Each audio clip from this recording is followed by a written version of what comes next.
Almau tumandola chikorobani musokorobau ni atunya soro mwokaku hamimbe aula krangarani yana nini rajal ani ambarakenyu to ame lasilila onga mina ndadu barala mina sinu barala kabili dumina latige imbulila on yere koni neni rajal ayeni mbila mina mingono wi latige minende wi dum sedi wati sedi alafe fengo fembe hadamadin yana nasira joyi ala yi wati min buluda no sera dron choi abijo oni mamingu ika kudon ika karogeleya ne de bafa keni chugula yere sege ngwanzando chikorbani musokorbao feminatu alajia au tumina kibaruya de me kafo Diossé fatura nintu saradu utunda ko bebanewa o ay alajia moke fayi baranyo nyami ntumbe ani duche alayo jo fini nebi yoromne kubi wallahi mbanyini alafe alakana diminto ne dusukuna mimba to nebi lamlenike mbara nyongo mizona katukuno fe nengele ina no yarajali ne banyini au fe chikorbani musokorbau ay do ke ni ndimisenyi sabu watukurane no fe ka dombe geleala asintala abulutala adatala fuka fo Diossé asigile meyaw ne banyini au fe ntafe ka puma kundala jena sabu kuma la filite ban nga yananga puma indamine radio rampa ale 97.9 ale fana be kala selinke ambe broma dumya ambafu naka wali nyumandoi akuma Diossé eka chikorbani musokorbau ni umi la meilleur soro femu fariti funi a joli bebe minu udusu kasilendo hali ni udusu makasi utume nyana je yoro ni soro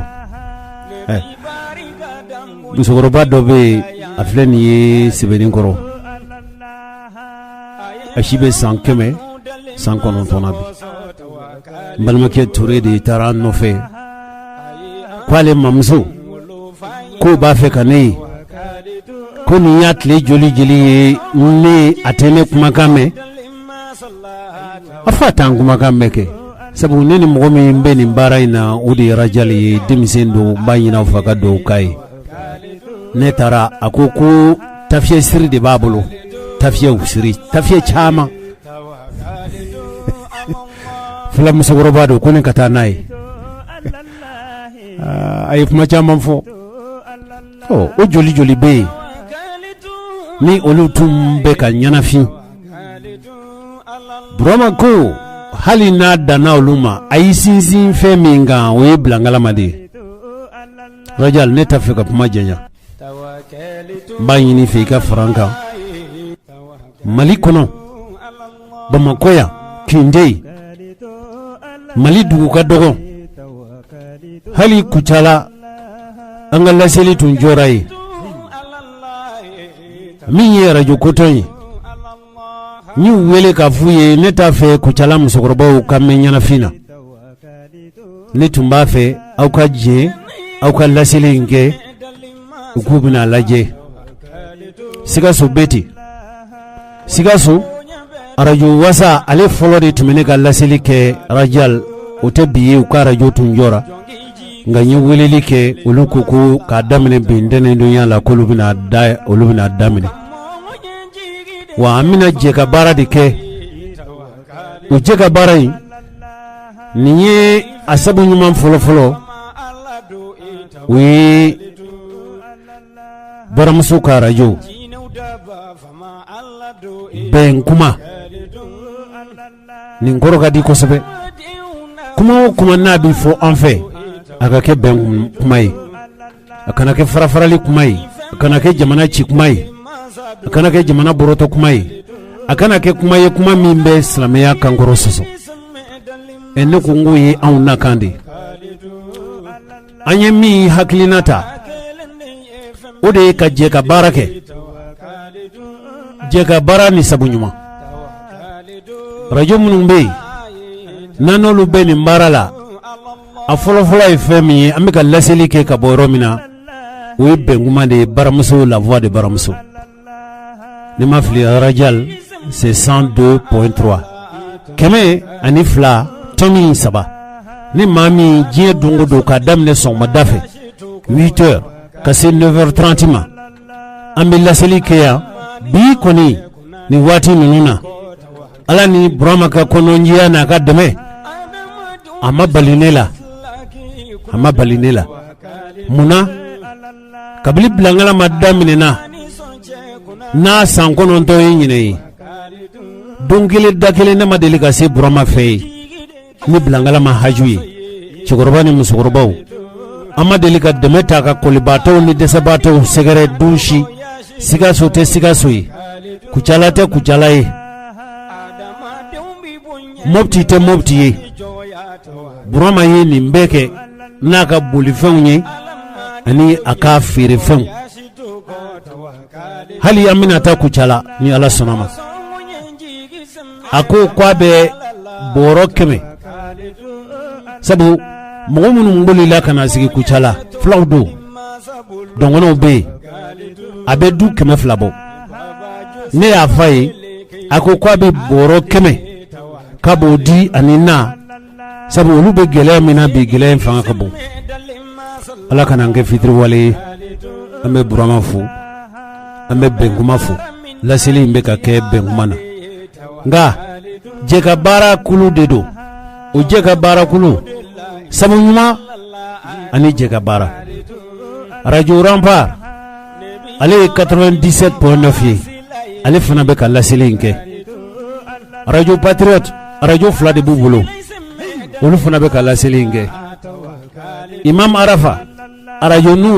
ali fana be ka laseli nge sigaso radio koro fanfembe nantu nolu bebe baraka nyom fe akadogo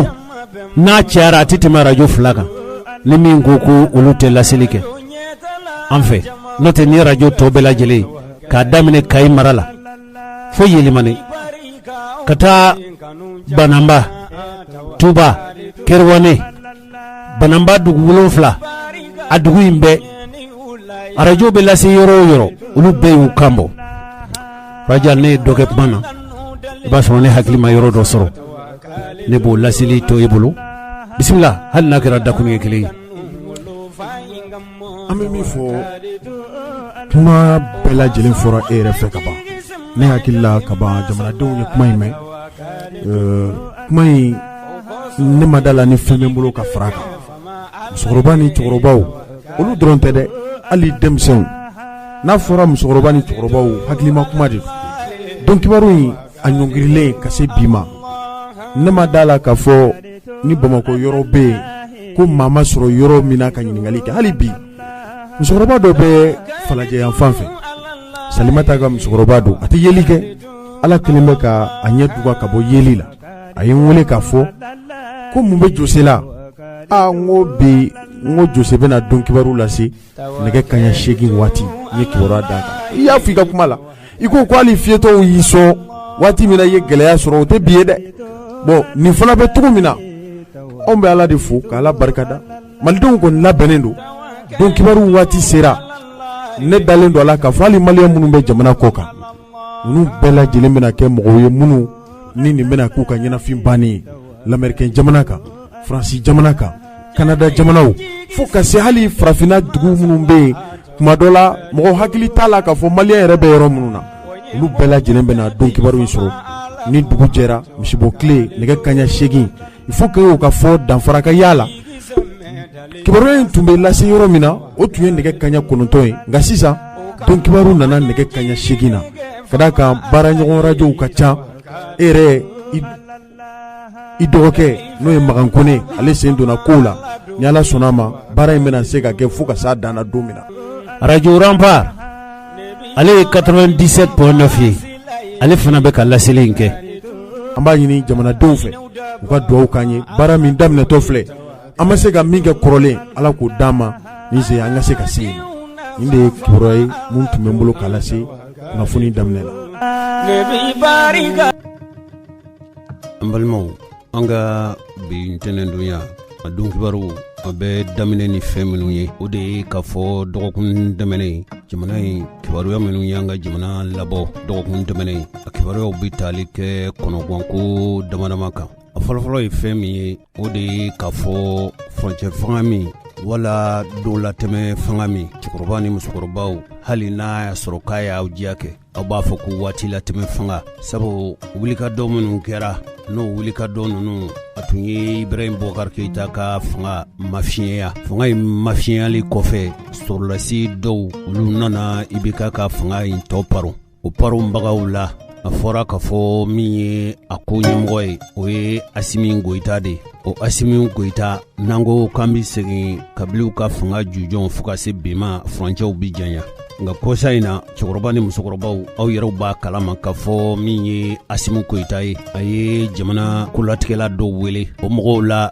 diinɛ ɲɛmɔgɔw b'a la an ka laadakuntigiw b'a la dugutigiw ni kabilatigiw hali jamana dugulenw olu dɔw fana welela o de senfɛ o kɛra kuluba fo ka sigi bulon na a ye kibaruya in lase k'a fɔ minnu bɛ yen n'olu kɛra Ibrahim Boubacar Keïta ka fanga in kɛlɛ sabu ye ale bɛna ɲini u fɛ u ka maa dɔ sugandi o sugandili bɛn kɛra mɔgɔ min kan o de ye k'a fɔ mɔgɔ min n'ale bɛ furancɛ fanga marabulon ɲɛmɔgɔya la bi n'o ye Choguel Kokala Mayiga ye Rajali y'a jira k'a fɔ ko a tun bɛ an ka jamana kɔnɔ a ma daminɛ o yɔrɔ yɛrɛ la koyi sabu dɔgɔkun tɛmɛnen a tun bɛ jamana maradugu sabanan na n'o ye Sikaso mara ye o ye dɔgɔkun jan tɛmɛnen ye nka dɔgɔ furancɛ min fɔr'i la ni o ntɛnɛn fɔlɔ ye bi ye a tun bɛ Segu mara la a taalen Segu mara la a ye baara minnu kɛ da bɛna se olu ma o yɛrɛ tɛmɛnen kɔfɛ an ka jamana lɔkɔli karamɔgɔw olu kɛn bɛ ka murutili boloda bi kosɛbɛ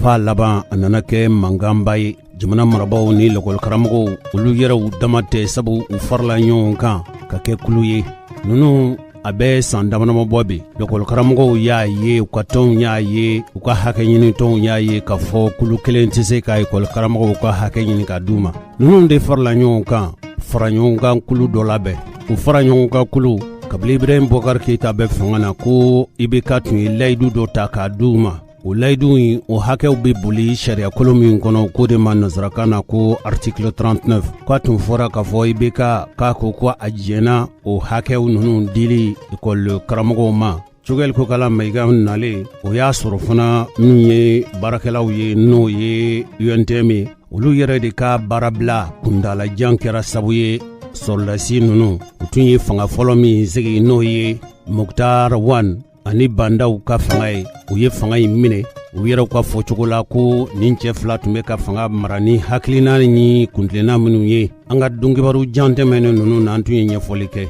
an ka bi kibaruya bɛna boli nin kibaruya ba fila kan ani denmisɛnninw bɛ suyɛli minnu kɛ an ka jamana kɔnɔ yan ka fara duniya kibaruya tɔw kan ni waati man t'an bolo ma ninnu de bɛna kɛ bi aw ka ntɛnɛndonya don kibaru ye an baden cɛ ni muso maakɔrɔba ni denmisɛn aw bisimila aw ka don kibaru kɛnɛ kan inshallah.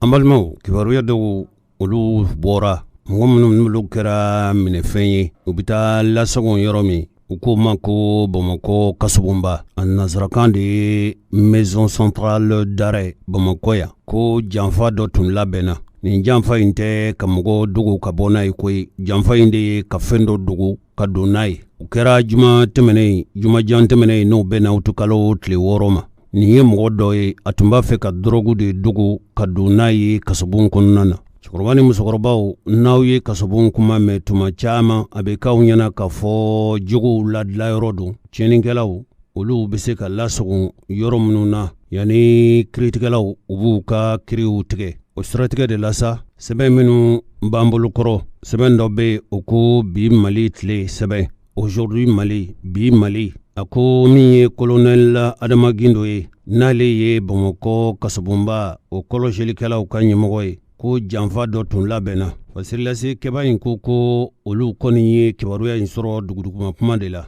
nka ala ni Bamakɔ kasobonbaw kasobon kɔlɔsilikɛlaw olu ka jantoli ɲuman de y'a to nin dɔrɔgu feerela in olu ma sɔn k'a tigi tɔgɔ fɔ koyi nka ko Bamakɔ hamdalayi woloden don Bamakɔ sigida 4 na u k'ole kibaruya min sɔrɔ nin cɛ in tun b'a fɛ k'i dogo de a kɛra a y'a don mɔgɔ bolo saw kɛra a y'a lasago cogo dɔ la a tun b'a fɛ ka dogo ka don ni dɔrɔgu ye Bamakɔ kasobonba kɔnɔ dɔrɔgu min don u k'a ma ko chambre indien cɛkɔrɔba ni musokɔrɔbaw nin ye biɲalan de biɲalan in bɛ min i bɛ tasuma caron la a bɛ min i n'a fɔ aw bɛ aw ka saramɔɲɔw min cogo min nka denmisɛnw b'a sugu don kosɛbɛ ni kɛra nin fɛn in min b'a ye kɔni bɛ fɛn min se i ma o ye k'i bɔ i ka hadamadenya taabolo ɲuman kan e na kɛ maa ye maa min ɲɛ yɛlɛlen i bɛ sugu i bɛ diya sɔrɔ i yɛrɛ la ka sɔrɔ diya min t'i la a bɛ maa hakili tiɲɛ kosɛbɛ a ko nin kuma bɔli minɛni ko a kɛra kasobon yɛrɛ kɔlɔsilikɛla a n'a ka cɛdenw fɛ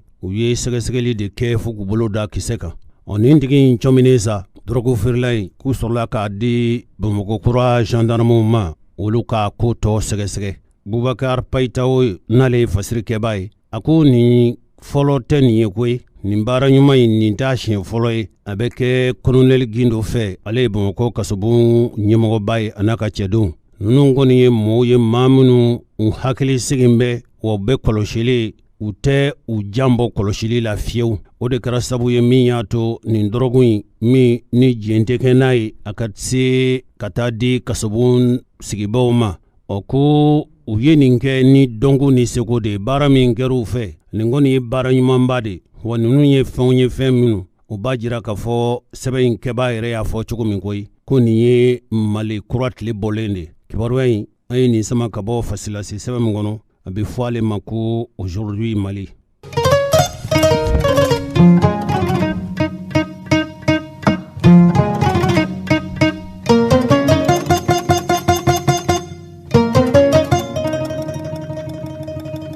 an balimaw nin yɛrɛ tɛ a siɲɛ fɔlɔ ye koyi nin ye a ɲɔgɔnna dɔ si delila ka kɛ sabu juwe kalo tile 3 tɛmɛnen a ɲɔgɔnna si dɔ kɛra Bamakɔ kasobonba kelen in na a kɛba tun hakili la k'a fɔ ale bɛ se ka kɛ ka sɔrɔ min ye kasobon kɔlɔsilikɛlaw ye olu ma ale cɔmi nka ale tun tɛ fɛn min dɔn o ye k'a fɔ kasobon kɔlɔsilikɛlaw kɛrɛnkɛrɛnnen ɲɛna min ye Bamakɔ kasobonba kɔlɔsilikɛlaw ye yala a bɛ f'u ɲɛna de wa yala u ka baara dɔɔnin de b'a kɛ ni mɔgɔ bɛ yen ni hakili la k'a fɔ i bɛ se ka fɛn dogo ka taa n'a ye Bamakɔ kasobonba la maa min bɛ kasobon kɔnɔ k'i bɛ se ka fɛn lase a ma ka sɔrɔ kasobon kɔlɔsilikɛlaw ma fɛn min yamaruya di tuma dɔ la i b'i yɛrɛ nɛgɛ gansan sabu a dɔnnen don k'a fɔ n'i ko i bɛ taa bɔ mɔgɔ ye kasobon na a fɔlɔfɔlɔ ye fɛn min ye yanni ka don o b'i yɛrɛ larawuli de ko ye fini minnu b'i la o b'i lajɛ jufa minnu b'i la o b'i lajɛ tuma dɔ la i b'i mɔmɔ yɛrɛ ko ye u b'i sɛbɛkɔrɔ mɔmɔ n'a y'a sɔrɔ fɛn dogolen dɔ t'i bolo wala n'u y'i ye i kɛcogo fɛ kɔlɔsilikɛla minnu don u bɛ sin ka siga i la ten ni u ye i lɛrɛwuli k'i i jufaw ni i fariw k'olu mɔmɔ ko a ye se ka kɛ u b'a dɔn fɛn min b'i kun ko nin fana tun b'a fɛ kilo 1 ani tila u b'a fɔ min ma ko cannabis nin tigi tun b'a fɛ ka don n'o de ye Bamakɔ kasobonba kɔnɔ a minɛli min kɛra fɛn yera bolo fɛn min a fɔra k'a fɔ yamariya diɲɛ tɛ kɛ n'a ye sɔn yɛrɛ tɛ k'a ma koyi k'u ye nin cɛ in minɛ ka taa a yira kasobon ɲɛmɔgɔw la a lamɛnlen kɔfɛ a k'u sɔrɔla k'a di kiiritigilamɔgɔw ka bolo k'a bila kiiritigilamaw ka bolo kan Rajal ne hakili la k'a fɔ e yɛrɛ ye sɛgɛsɛgɛli k'a la maa kɔni bɛ se ka fɛn dɔ fɔ tuma dɔ la a ti bɛn e yɛrɛ ma Bamakɔ kasobonba k'e ye waati k'a kɔnɔ n ye dɔ kɛ e yɛrɛ ta kun tun ye jumɛn ye kori taara baara n ka baara sababu de ye ka baara sababu de ye lase k'e to ye o bamananw ka kuma don ko ni i ni tulogeren n'aw taara kungo la ko n'a bolila k'i k'i yɛrɛ ɲini a m'a mɛn dɛ k'a y'a ye de kasobon bɛ cogo min e bɛ hakɛ to e bɛ dɔ dɔn a la yala maa bɛ se ka don ni fɛn ye kasobon kɔnɔ ten wa Diossé n'i ye Bamakɔ kasobonba lajɛ d'abord a bɛ yɔrɔ min na mɔgɔ minnu b'a dɔn kasobon kan ka kɛ cogo min na an bɛ se k'a fɔ sariya ye min fɔ kasoladenw maracogo la a tɛ ten ka d'a kan n'i ye so ninnu lajɛ fɔlɔ kabini tubabu tile sow de don bon a fɔra ko mɔgɔ hakɛ min ka don kasobonba in kɔnɔ mɔgɔ min b'a kɔnɔ bi mɔgɔ 2,000 fo ka se mɔgɔ 3,000 ni kɔ de b'a kɔnɔ don nataw la an bɛna baro k'o kan jama ka ca bon sisan fɛn dontaw ni fɛn bɔtaw n'i y'a lajɛ n'i bɛ don kabini kasobon donda la i bɛ sɛgɛsɛgɛ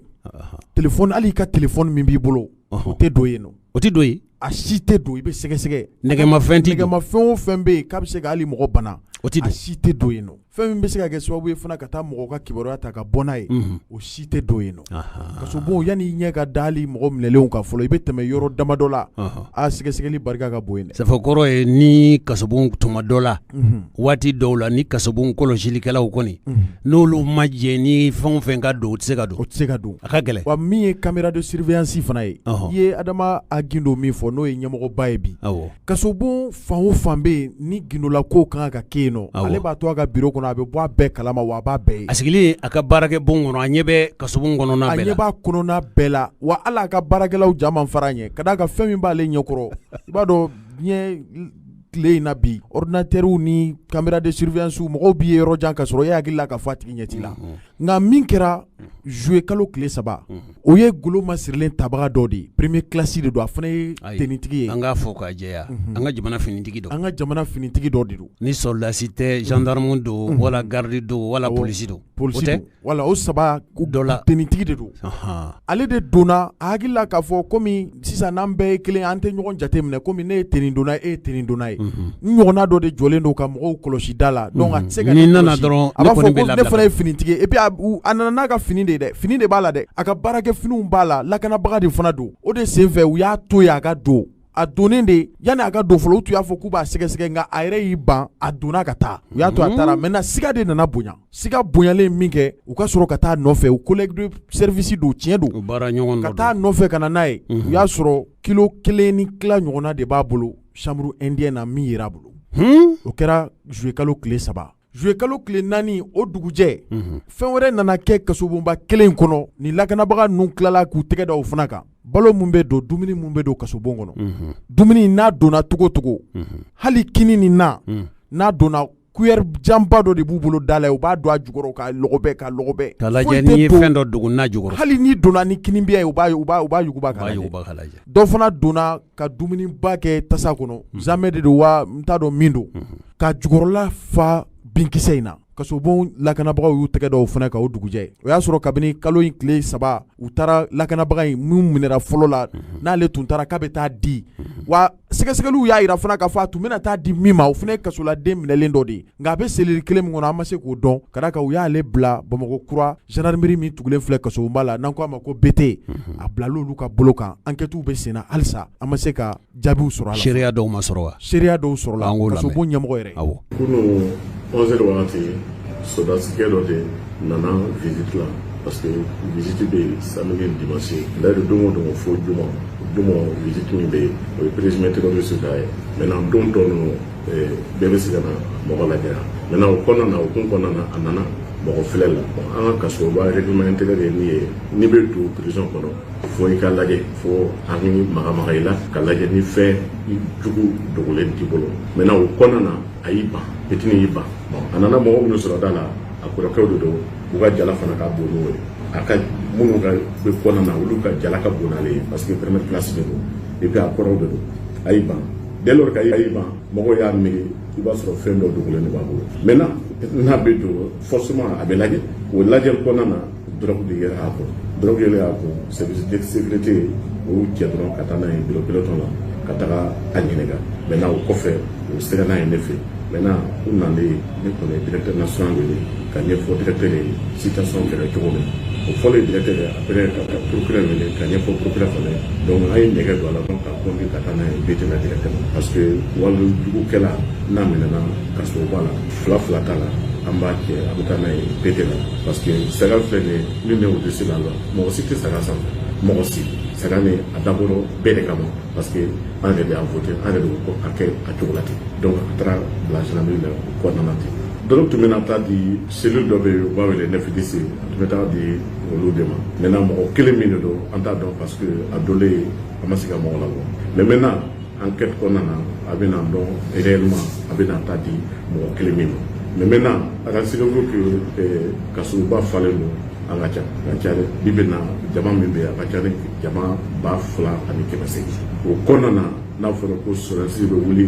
a ka yɔrɔ la ka na drogue di kasodenw ma ka u kunkolo ɲagami ka bila an na et je pense que baara tɛ an tɛ o sɔrɔdasi ka baara ye kɛlɛ de o et je pense que an bɛ terrorisme min na a kɛlɛ ma ban fɔlɔ de donc ni kɛlɛ ko don kɛlɛ b'a bolo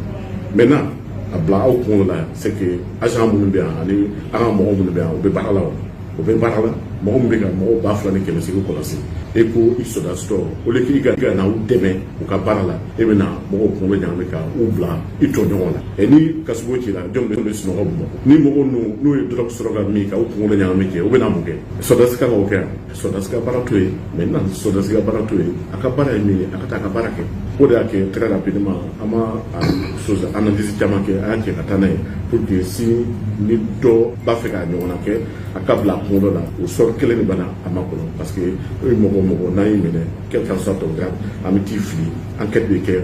ni kan ka gɛn i kan ka gɛn ka bɔ armée la et d'ailleurs ni den façon ninnu kan ka gɛn de o ni den façon ninnu kan ka gɛn en tout cas n'a bɛ n ka unité la ne b'a gɛn den modèle ninnu kan ka gɛn parce que an bɛ baara min na kɛ Bamakɔ bɛɛ b'a dɔn kasugo mɔgɔ kan ka an dɛmɛ kaso baara la de o man kan an dɛmɛ ka kaso baara kɛ maintenant n'u b'a fɛ ka tiɲɛni kɛ je pense que u ka tiɲɛni kɛ o yɔrɔ la u kana se an fɛ o ta dɔrɔn ta kan ka taa di minnu ma bon ɲɛgɛn sa normalement u kan ka sɔrɔ a la parce que u b'a sɔrɔ la ne t'a fɔ de juge de kan ka o kuma fɔ enquêteur de kan ka o kuma fɔ parce que enquête la a kan ka taa di mɔgɔ min ma forcément diyagoya a k'o tɔgɔ fɔ n'a y'o tɔgɔ fɔ maintenant n'o tigi wulila ka enquête kɛ justice kan ka a ka baara kɛ o maintenant o ti régisseur ka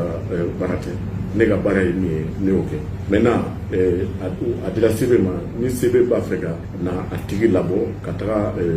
procédure kɛ problème foyi t'a la ka sababu ka disposition la an kɔni tɛ mɔgɔ si bali procédure ma parce que déjà que délinquant de don maintenant ni délinquant nana délinquant wɛrɛ fɔ o fila bɛɛ kan ka don kuru kelen de kɔnɔ de problème t'o la a ka ca je pense que c'est presque 1 kilo n'a ma kilo bɔ a kɔni tɛ bɛrɛ jɛ kilo la a ka ca et puis drogue dɔlen kasugo la je pense que ko belebeleba dɔ dɛ voilà fɛn min fitinin yɛrɛ n'i y'a min kɛ i kunkolo bɛ ɲagami a kilo kelen kɔni yɔrɔ mɔgɔ t'o kɛ voilà donc ni welekan bɛ n bolo n ka welekan min ye min ye u b'aw ka denmisɛnninw je pense que baara ma ban armée de l'air la baara bɛ yen o sɔrɔdasi man ka bɔ a ka baarakɛyɔrɔ la ka na drogue di kasugo la ni baara tɛ yan de don je pense que a ye nkalon tigɛ o an bɛ terrorisme kɛlɛ la et je pense que a ka taa kɛlɛkɛyɔrɔ la kɛ a tɛ taa drogue di terroriste la o ka nɔgɔ là je pense que a taa ɲɛsira la o terrorisme bɛ an bolo yan nɔ cɛ a ka ca ni maa 100 ni maa 60 est ce que faamu terrorisme b'an bolo yan nɔ a ka ca ni maa 100 ni 60 Bamakɔ Mali bɛɛ lajɛlen terroriste bɛ minɛ n'u m'a bila yan nɔ u t'a bila kulu kɔnɔ maintenant mɔgɔ min b'o baara la yan nɔ détenu droit commun bɛ yen détenu terroriste bɛ yen maintenant mɔgɔ min bɛ ka o garder kɛ au lieu que i ka na u dɛmɛ ka u ka baara ɲɛ i bɛna a tiɲɛ donc u ka chef ninnu u k'a lajɛ u ka baara ye min ye je pense que u k'u guider u ka baara la u kana an tɔɔrɔ quoi franchement parlant parce que an sɛgɛnnen don déjà kɔsa in na an ka mɔgɔw wulila parce que fɛn t'an bolo il faut le dire comme ça u wulila kɛlɛ la ko fo an ka droit ye min ye a ka di an tun b'o mankan la an tun b'o kuma la an ka mɔgɔw tun b'o kuma la maintenant o kɔnɔna kɛ ni sɔrɔdasi ka na an ka mɔdɔ fana sape kɛ a tɛ se ka ɲɛ ça on n'est pas d'accord avec ça maintenant barama b'anw bolo ni barama b'anw bolo kɛ u ka kasugo de ye ka to yen n'u mago bɛ mɔgɔ la d'ailleurs u ka taa justice la n'u bɛ tiɲɛni kɛ ça c'est très clair maintenant u ka chef ninnu u ka disposition ta désormais ni ni ɲɔgɔn yɛrɛ kɛ u k'u gɛn n'u bɛ gɛn kɛ a bɛ dabila o parce que ni basa kuma tigɛ kɛ a t'o ye non an tɛna pression foyi kɛ mɔgɔ si kan parce que kasigo n'i ye civil ye n'i bɛ na il faut que i ka taa permis de communiquer ɲini maintenant n'i ye fini dɔ la ye n'i nana ni carte d'identité b'i bolo an b'i bila ka don o tɛ bɔ ma o ye depuis lawale de o tɛ bɔ ma parce que c'est pas parce que mɔgɔ kelen ye tiɲɛni kɛ o ko ka dabila o tɛ se ka dabila o fana ye sariya dɔ ye an ka règlement intérieur lajɛ ni portée uniforme nana fila t'a la an bɛɛ ye kelen de o le fait que an bɛɛ ye kelen an tɛ pression da mɔgɔ kan mais maintenant le fait que an bɛɛ ye kelen o kana an tɔɲɔ maintenant ni tɔɲɔni bonyana et je pense que décision wɛrɛ fana bɛ taa o kama ça c'est très clair juge filɛ nin ye n'u nana kasigo la ka taa mɔgɔw lajɛ ni carte d'identité t'u bolo o tɛ don mais pourtant olu de bɛ mɔgɔw datugu soldats ta fana c'est exactement la même chose ni carte d'identité b'u bolo an tɛ permis ɲininka an tɛ foyi ɲininka mais maintenant o facilité o kana o ta o fɛ k'a fɔ k'u bɛna tiɲɛni kɛ maintenant ni bɛna tiɲɛni kɛ ka taa o fɛ mais an b'o datugu n'o datugura fana kɛ foyi tɛ bɔ a la ça c'est très clair mais maintenant an ma se o yɔrɔ ma maintenant o ka lajɛ ni élément façon ninnu c'est même pas la peine o ka to la quoi parce que délinquant tɛ se ka kɛ foyi ye délinquant quoi. An balimaw nin tun ye Bamakɔ kasobonba a ɲɛmɔgɔba Rajal k'o tɔgɔ ye di Adama Agindo dɔgɔnɔ don an bɛ hakɛto ɲini kɛ mɔgɔw fɛ tuma dɔ la kumakan in a faamuyali ka gɛlɛ dɔɔni anw yɛrɛ fana ye nin kibaruya in sɔrɔ de ka bɔ bɔlɔlɔ sanfɛ an ma wuli ka taa kibaruya ɲini nka dabɔ kun ye fɛn min ye o ye cɛkɔrɔba ni musokɔrɔbaw ni lamɛnbaw u bɛ se ka faamuyali sɔrɔ cogo min ni mɔgɔ min ko sisan ko i bɛ hakɛto han e bɛ dɔ dɔn kasobon cogoya la sabu mɔgɔ min bɛ don kasobon kɔnɔ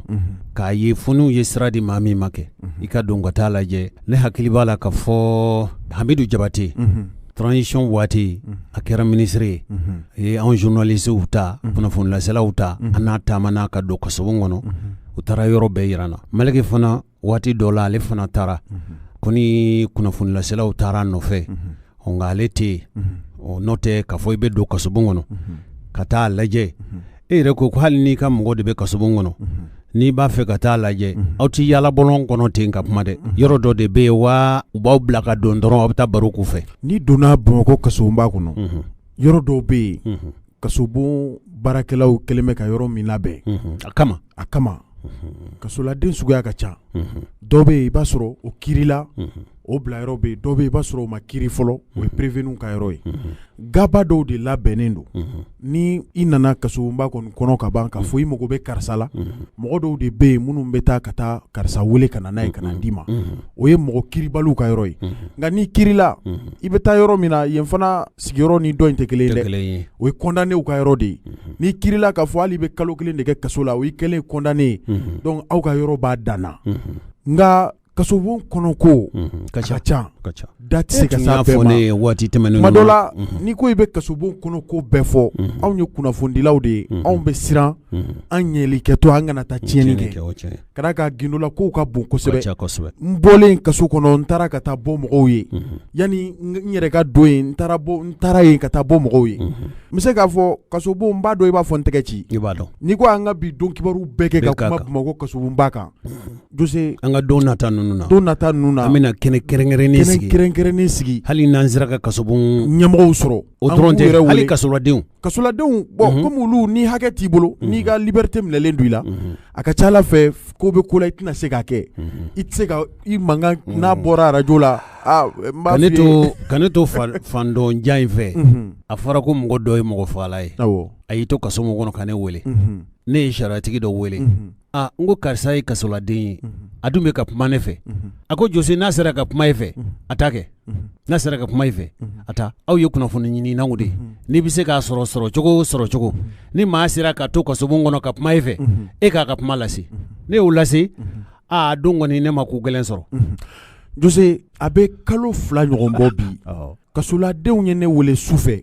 u ko ma Rajal anw bɛ kaso de kɔnɔ n'i ma ɲ'a ma ji de tigɛlen don anw na a bɛ tile 3 bɔ u tɛ ji sɔrɔ k'a min mɔgɔw bɛ ka jinɔgɔ de min n'i ma ɲ'a ma an bɛɛ bɛ sa yanni dugu ka jɛ e m'a fɔ ɲɛmɔgɔ dugu jɛra yɔrɔ min na Bamakɔ kasobonba ɲɛmɔgɔba Adama Agindo n y'a wele a tulo banna n y'a wele n y'a da tulo kan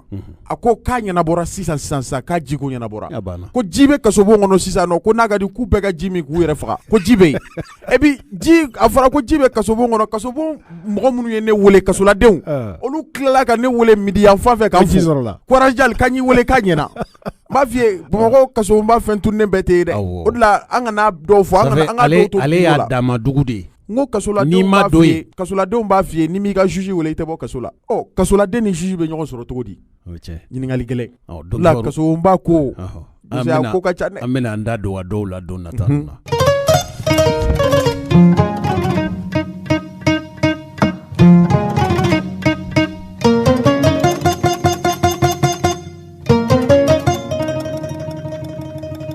An balimaw ma dɔn fɛn min bɛ mɔɔw bila densonya na nka densonya in kɔsa in na dɔ kɛra yan o densonya nin o tɛ den fitinin ye koyi o de la denbatigiw kɛrɛnkɛrɛnniyana min ye denbatigiw ye muso minnu cɛw bɛ taa baarakɛyɔrɔ la ka denw to muso minnu bolo n'aw kɔni m'aw janto den ninnu na aw laban aw bɛna bɔnɛ denko la n'a fɔra k'a fɔ den bɛ taa sunya fo muso jiginso la min bɛ densonya muso jiginso la n'a kɔni taara so n'a sera k'i densonya n'a sera ka sunya a bɛ taa n'a ye nin ɲɔgɔnna dɔ de kɛra kayi dɔgɔtɔrɔso min bɛ yen n'a bɛ fɔ a ma ko centre de référence araba tɛmɛnen sufɛ ko den in laban nana ye lakanabon fɔlɔ polisiw fɛ arajo bɛn kumakan ni a baara ɲɔgɔn ka fara arajo tɔw kan minnu bɛ n'u bɛ jɛ ka baara kɛ ɲɔgɔn fɛ i n'a fɔ min bɛ Kayi ale ye ɲɛɲinini kɛ Kayi densonyako la an k'a yɛrɛ lamɛn. Anw fɛ Kayi yan wale cɛjugu dɔ kɛra n'o kɛra talata tɛmɛnɛma ye n'o bɛnna utukalo tile 10 ma san 2021 baara in kɛra Kayi ale CSR fila n'a ma wele k'a fɔ ko AM ka da la k'a fɔ muso dɔ ale jiginna n'ale tɔgɔ Jelika Kulubali a jiginna tɛnɛ ne ka dugujɛ talata la 4 du matin waati o kɔnɔna la sabula ma la k'a fɔ ni jiginu kɛra an ka dɔgɔtɔrɔso la o bɛ muso laminɛ heure 6 ka taa se heure 8 ɲɔgɔnna ma ka da la k'a fɔ kadara kɔnɔna la talata don fɛn min bogotigini dɔ ye ko ale ka munumunu salo cayara kosɛbɛ fɛn min ye dɔgɔtɔrɔso in o kɔnɔna la ka da la k'a fɔ nɛgɛ kaɲɛ 13 kɔnɔ waati kunnafoni sɔrɔla k'a fɔ ko muso ale den ko dɔ taara n'a ye ka da la k'a fɔ kɛlen fɛn min ye Kayi yan wulikajɔ kɔni baraka bonyana kosɛbɛ fɛn min an ka lakana tigilamaw kɔni yɔrɔ yasa cogo min na maa min ye nin baara tɛ jugu kɛ tɛgɛda bɛ se ka kɛ ale kɔni na cogo min na ka da la k'a fɔ araba n'o bɛnna utukalo tile 11 ma san 2021 nɛgɛ kaɲɛ 21 o waati kunnafoni fana sɔrɔla k'a fɔ ko bogotigini min taara den suɲɛ Kayi CSR fila ka da la k'a fɔ ko tɛgɛda kɛra fɛn min ye o bogotigini na o kadara kɔnɔna la anw yɛrɛ wulila taa Kayi CSR fila ka da la k'a fɔ an sera a baarakɛlaw ma k'o ɲininka ka da la k'a fɔ suɲɛni min denyɛrɛni min suɲɛna CSR fila a suɲɛna cogo jumɛn de la fo ka taa se tɛgɛda kɛra bogotigini kan cogo min na kadara kɔnɔna la an sera CSR fila an ye an n'a baarakɛla dɔ masalala an b'a ɲininka a tɔgɔ n'a jamu na baara in fana kɛra cogo jumɛn an b'a fɔ ko da an ni lamɛnkɛbagaw bɛɛ lajɛlen tulo kan. Ne tɔgɔ Umar Kone ne bɛ baara kɛ CSRF la ne ye CSRF syndicat aux affaires étrangères secrétaire général ye n ye division de la santé fana secrétaire à la protection sociale et à la solidarité vraiment ni ne kɛra an fɛ yan tɛnɛndon ka dugu jɛ talata la muso dɔ nana jigin an ka baarayɔrɔ maternité la bon o jiginnen kɔfɛ sa o jiginna 3h du matin ka taa bila 4h la o dugusɛjɛ talata sunkurun dɔ nana a mɛnna munumunu na an ka kɔnɔna la donc a yɛrɛ kɛ i n'a fɔ ale tun bɛ baara kɛ dɔgɔtɔrɔso la ou bien ale dɔgɔtɔrɔ ka ciden a y'i kanto muso ma k'a ka den di ko dɔgɔtɔrɔ ko ten k'a bɛ taa den bolo ci donc denbatigi kɔni tun ma sɔn siɲɛ fɔlɔ mais komi a buramuso dun b'a kɛrɛfɛ a ko ma bon ne i bɛ taa ni den ye buramuso bɛ tugu ko a bɛ taa den bolo ci aw bɛ na donc a ye den di u tagar'o la a ka tuguni a seginna ni buramuso in ye a y'i kanto ko non ko dɔgɔtɔrɔ ko turu ma se den ma ko jama ka ca ko sisan k'a ka to kɔfɛ tuguni k'a bɛ na ani den seginna ka na di den ba ma donc quelques minutes encore a nana tuguni ka na den ta ko dɔgɔtɔrɔ ko k'a ni den ka taa ko turu sera a ma donc o la ko musokɔrɔba ma tugu a k'o la sa donc confiance nala o la a y'i to la jaga ni den bɔra ka taga donc muso kɔni mɛnna lalen n'o ye jibatɔ ye k'a i n'a fɔ miniti 40 miniti 50 kɛ ale den ma na donc ale sɔrɔla ka nisɔngoya yira ko ale den ma na ko dɔgɔtɔrɔ ko k'a den ka na k'a bɛ taa bolo ci donc ko dɔgɔtɔrɔ mun kɛra ale den na donc dɔgɔtɔrɔmuso minnu bɛ olu nana k'a ɲininka a donna kuma la k'a fɔ a ye u ye cour kɔnɔna bɛɛ ma filɛ den ma ye jaga sunkurunin ni den bɔra de ka taga bɔlen ko jaga jiginna information dila an ma an ye recherche kɛ an y'a lɔn k'a bɔra ni an ka kɔfɛ sira ye ka jigin ni badagolo in ye ka taa kulunin ta ka kulunin luye k'a fɔ k'ale bɛ taa jagali donc kulun bɔra in yɛrɛ o fana dun commencera ka sigasaga dɔɔnin o y'a ɲininka ko mun b'i bolo k'a ko k'ale den de don y'a ye ko a bɛ taa k'ale bɛ taa tobili la ko tile ganna ko u tɛra ka taga donc o fana y'a ta ka taga n'a ye an kɔni tora munumunu na ka to munumunu na fo 15h tuma de an ye ni information sɔrɔ ko kolontigi don n'a tɛmɛna mais kolontigi yɛrɛ kɔni dun t'a lɔ i n'a fɔ a ye den suɲɛ parce que muso y'a kɛ cogo min na mɔgɔ si tɛ se ka na bɔ nin kalama k'a fɔ ko den suɲɛlen don bon an yɛrɛ sera tuma min na olu sɔrɔla ka nin information di an ma. An kɔni ye polisiw alerté ka gendarmerie alerté ka dafɛ duguniw bɛɛ alerté. An minnu bɛ baara kɛ an ye min na an bɛɛ kɔni an bɔra k'an cancari yɔrɔ caman pour que an bɛ se ka den ye cogo min na. Donc an tora yen ala ka ko kunun fitiri tɛmɛlen jaga o y'a sɔrɔ den b'a bolo den tɛ dumuni kɛla ni yɛrɛ nɔnɔ t'ale sin na nɔnɔ t'a bolo ka di den ma. Donc a sɔrɔla ka taa Kayindi CSCOM de la k'a fɔ ko ale den bɛ yen nɔ k'ale jiginna ko nɔnɔ t'ale sin na ko n'u bɛ se ka biberon sɛbɛn ale kun ani encore ko ka nɔnɔ fana sɛbɛn pour que a bɛ se ka nɔnɔ di den ma. Olu y'a ɲininka e jiginna min e ka carnet bɛ min donc olu si ma y'a bolo. Donc olu fana sɔrɔla ka sigasɛgɛ i b'a fɔ ko den tunu ko mun bɛ sen na nin de bɛ sɔrɔ. Donc o sɔrɔla ka polisi alerté. Polisiw nana k'a minɛ ka taga n'a ye. Voilà kɛnɛ kɛ den kɔni foyi tɛ den na basi foyi tɛ den na n'a ma kɛ kɔngɔ ye parce que a ye nin tile fila in bɛɛ kɛ a dun tɛ dumuni kɛ la. O dɔrɔn de tun bɛ den na sinon basi foyi tɛ den na. Donc a nalen sa a kɔni muso mun ye den suɲɛ a bɛ kana tigilamɔgɔw bolo fɔlɔ. Bon an taara ni den ye pédiatrie la hôpital la ka muso in fana ta jubatɔ fana ta ka taa n'a ye maternité la hôpital la u seginna k'u lajɛ. Donc o y'a jateminɛ foyi kɔni t'u si la. Fɛn tɛ den b'a la fɛn tɛ den na alhamdulilayi. Donc sisan komi angati bɛ senna ale bi min kɔni ye den suɲɛ a bɛ kana tigilamɔgɔw ka bolo kan. Donc an kɔni bɛ se ka nin kunnafoni di fɔlɔ. Donc kunnafoni tɔw bɛ kɔfɛ donc ni mun bɛɛ kɛra o kɔnɔna la an bɛ bɔ k'a lase mɔgɔw ma. Voilà o de dɔn fɔlɔ pour le moment. O kan bɛ fɛ k'a dɔn den cɛ don wala muso don. Wa den ye den cɛ de den cɛmannin de don. Ya parce que ni y'a jateminɛ u ka fɔ la dɛ o ye mun fɔ an ye parce que paraît-il que den mun ye den suɲɛ k'a dun bɛ ka kamalen de tromper k'ale garisigɛlen don. U to ka wari caman minɛ kamalen na. Est ce que i y'a faamu 5000 6000 u kɔni ye mun fɔ an ye information fɔlɔ min na. Donc o de fɔ an ye donc komi an y'a fɔ cogo min na a bɛ kana tigilamɔgɔ bolo fɔlɔ u bɛ an ka ci la donc an bɛ se k'an réserver a lui ka kunnafoni ɲuman di aw ma. An bɛ fɛ k'a dɔn mɔgɔ min yɛrɛ nin baara kɛ npogotigini don walima musokɔrɔba don. Non mɔgɔ min nin baara kɛ npogotigini de don a si ma kɔrɔbaya a cayalen b'a san 25 san 26 a si ma kɔrɔbaya. Komi nin wale in kɛra a ye minɛ CSRF la yalama ne k'a sɔrɔ nin wale in bɛ se ka kɛ cogoya jumɛn de la ani fana fɛɛrɛ jumɛn kan ka ɲini pour que nin wale in kana se fila tuguni. Voilà nin wale in bɛ se ka kɛra cogoya min na parce que an yɛrɛ kɔni y'a jateminɛ an ye nin welewelekan kɛ a mɛnna ni k'a sɔrɔ an bɛ se ka dɔgɔtɔrɔso dɔ sɔrɔ mun ka jan sugu kɔnɔna la bɛɛ kɔni y'a bala an ka dɔgɔtɔrɔso in bɛ sugu kɔnɔna de la y'a ye donc an ye welewelekan kɛ ka ɲɛsin autorités la ka ɲɛsin fanga tigilamɔgɔw la vraiment u bɛ se ka dɔgɔtɔrɔso ɲuman d'a ma cogo min na an ka bɔ sugu kɔnɔna in na sinon sugu kɔnɔna ni dɔgɔtɔrɔso ninnu olu bɛɛ donnen don ɲɔgɔn na ka bɛɛ yɛrɛ bɔ kalama n'o ye AM ye bɛɛ b'a dɔn AM na donc an kɔni an b'o de welewelekan lancé fɔlɔ quoi. Sisan ne ka sɔrɔ kuma laban minnu bɛ yen ani welewelekan minnu bɛ yen. Voilà kuma laban min bɛ an kɔni vraiment an bɛ Ala fo k'a barikada fɛn fɛn wulila k'i cɛsiri nin ko in na ka taa gendarmerie la ka taa polisiw la ka taa an yɛrɛ baarakɛɲɔgɔnw na ka taa den yɛrɛ somɔgɔw la jubatɔ somɔgɔw vraiment bɛɛ ye wulikajɔ kɛ donc Ala y'an dɛmɛ ni den sera k'a ye vraiment an ka foli bɛ ka lase u bɛɛ lajɛlen ma ka aw yɛrɛ radio so mɔgɔ fo n'o ye kodonso radio vraiment aw ni cɛsiri aw ni ce aw ni baara aw yɛrɛ ye. Kɔni ani baraji an bɛ dugawu Ala k'an kisi a ɲɔgɔnna wɛrɛ ma.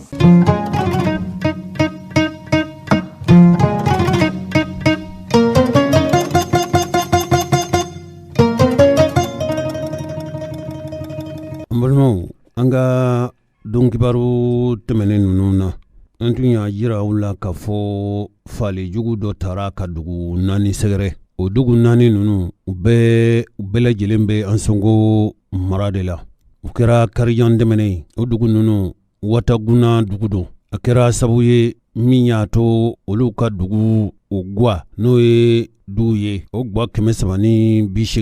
ninnu bɛɛ lajɛlen bolila u bolila k'u sigiyɔrɔw bila nin kibaruyaw lasela juma tɛmɛnen ka sabu kɛ an ka jamana yɛrɛ minisiri bondaso min sigilen don hadamadenya magwɛn walew la sɔrɔ minnu n'o ye magwɛn ni dɛmɛsɔrɔw ye u ko ninnu bolila k'u sigiyɔrɔw bila ka taa miiri kɔnɔna na bɛɛ lajɛlen b'a kalama ka fɔ mɔgɔ 50 ni kɔ pereperilatigɛ la a taara fɔ mɔgɔ 51 ko ninnu fagara jamanadenw gansanw don o jatew de minɛna yera ka fɔ gwa 386 ninnu bɛɛ lajɛlen k'u taara wali bɔra wataguna ni karo nin kibaru ye pereperilatigɛ dira Bɔkari Jalo fɛ minnu bɛ n'u kungo y'u sɔrɔ n'u taara u kun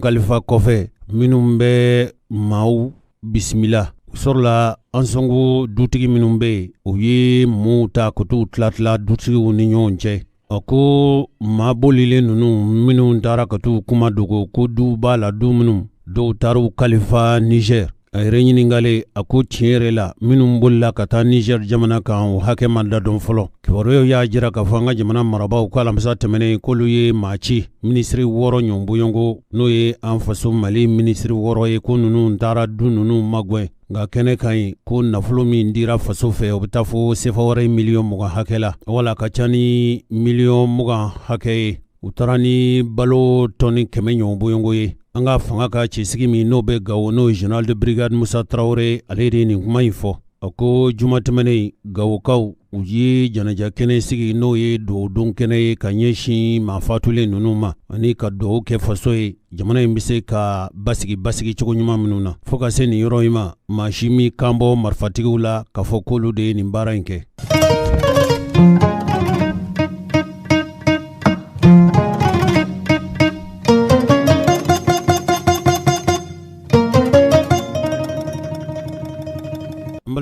Don kibaru in a daminɛ waati an tun y'a jiraw la k'a fɔ min ye jamana marabolo ɲɛmɔgɔ ye n'o ye bi dɔgɔtɔrɔ Cogɛl Kokala Mayiga ye k'a tun taara taama na o taama in o ye jamana kɔnɔna taama de ye kibaruya minnu sɔrɔla an fɛ i n'a fɔ a tun taara taama in senfɛ a tun taara Segu Sikaso ni Kucala o Segu ta ni Sikaso ta ni o Kucala ta jamana marabolo ɲɛmɔgɔ n'o ye dɔgɔtɔrɔ Cogɛl Kokala Mayiga ye a ye ɲɛfɔli kɛ o ɲɛfɔli ninnu u ye cikan de cikan min ni a y'a sɔrɔ kɛ ko o cikan ninnu dira a ma furancɛ fanga wala donlatɛmɛ fanga ɲɛmɔgɔ fɛ n'o ye Asimu Koyita ye Mali yɛrɛ cikɛ kungo min bɛ n'o ye ofisi Niger ye a taara bɔ olu la o cikɛla ninnu kɔni hali Mali ka sɔrɔlasi minnu n'olu bɛ jabali o sɔrɔlasi minnu u bilankun ye u bɛ se ka o yɔrɔ k'o kana sabati cogo min ani ka jamana dugukolo lakana ko a yɛrɛ ka fɔ cogo la k'ale ko ale ye kɛlɛcɛ de ye i n'a fɔ an ka jamana kɛlɛcɛw wa a taakun ye ka taa bɔ Mali ŋanaw ye n'o ye Mali sɔrɔlasiw ye